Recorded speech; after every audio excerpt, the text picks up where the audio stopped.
रूस ने बीते 24 घंटों में यूक्रेन के सैन्य ठिकानों पर फिर से बड़े हमले किए हैं। रूसी सेना ने यूक्रेन के 17 सैन्य ठिकानों पर क्रूज मिसाइलों से हमला कर उन्हें बर्बाद कर दिया। इसके अतिरिक्त यूक्रेनी सेना की एक कमांड पोस्ट और फूड गोदाम को भी इन हमलों में निशाना बनाया गया। इन सभी हमलों में 200 से ज्यादा यूक्रेनी सैनिक मारे गए और ये आंकड़े सिर्फ बीते 24 घंटों के हैं। इसके अलावा यूक्रेनी सेना के 23 बख्तरबंद वाहनों को भी नष्ट किए जाने की जानकारी मिली है। दूसरी तरफ ओडेसा के गवर्नर के मुताबिक ओडेसा के हवाई अड्डे पर मिसाइल हमला कर रूसी सेना ने हवाई पट्टी को भारी नुकसान पहुंचाया है।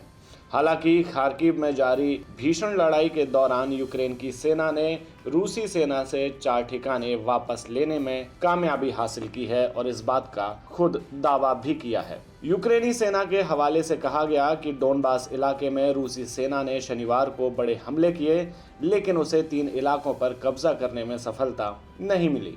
रूसी सेना ने इस समय डोनेस्क के लीमन और सीवेरोडोनेस्क के साथ साथ लुहांस्क के पोपसाना पर कब्जे की कोशिश की है। दूसरी तरफ यूक्रेन को पश्चिमी देशों से मदद मिलती देख रूस ने साफ किया है कि पश्चिमी देशों के प्रतिबंध और यूक्रेनी सेना के लिए हथियारों की आपूर्ति से युद्ध विराम की संभावना कमजोर होगी, जिससे ये युद्ध और ज्यादा तेज होगा। यूक्रेन को अभी तक $8 अरब से ज्यादा कीमत के हथियारों की आपूर्ति कराई गई है। इससे कई गुना ज्यादा हथियार आने वाले दिनों में मिलने की संभावना है। रूस से मुकाबला करने के लिए यूक्रेन को अमेरिका, ब्रिटेन समेत करीब 40 देश हथियार दे रहे हैं। इससे अलग यूक्रेन के राष्ट्रपति वोलोदिमीर ज़ेलेंस्की ने दावा करते हुए कहा कि जब से रूस और यूक्रेन के बीच युद्ध शुरू हुआ है तब से लेकर अब तक 100 रूसी टैंकों, 200 फाइटर प्लेन और 2500 हथियारबंद वाहनों को यूक्रेन की सेना ने बर्बाद कर दिया है। वहीं सबके बीच रूसी सैनिकों ने संयुक्त राष्ट्र प्रमुख एंटोनियो गुटेरेस के यूक्रेन दौरे के समय कीव समेत कई इलाकों पर हमला किया। रूस ने शुक्रवार को इस बात की पुष्टि भी की, जिसमें रूस की तरफ से कहा गया था कि उसने संयुक्त राष्ट्र महासचिव की यात्रा के दौरान कीव पर हवाई हमला कराया था।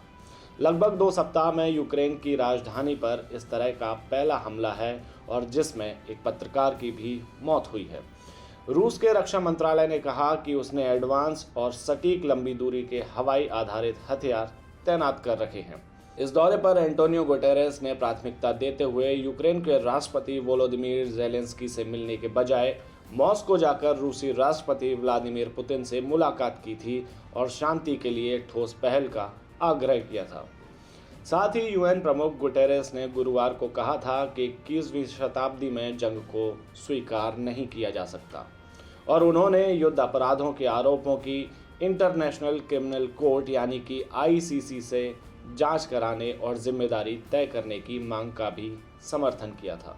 इसलिए इस बात से सब हैरान है कि प्राथमिकता देने के बावजूद भी यूएन प्रमुख एंटोनियो गुटेरेस की यात्रा के दौरान हमला किया गया, और वो भी तब जब दोनों देशों के बीच समझौता कराने के इरादे से यात्रा की गई हो।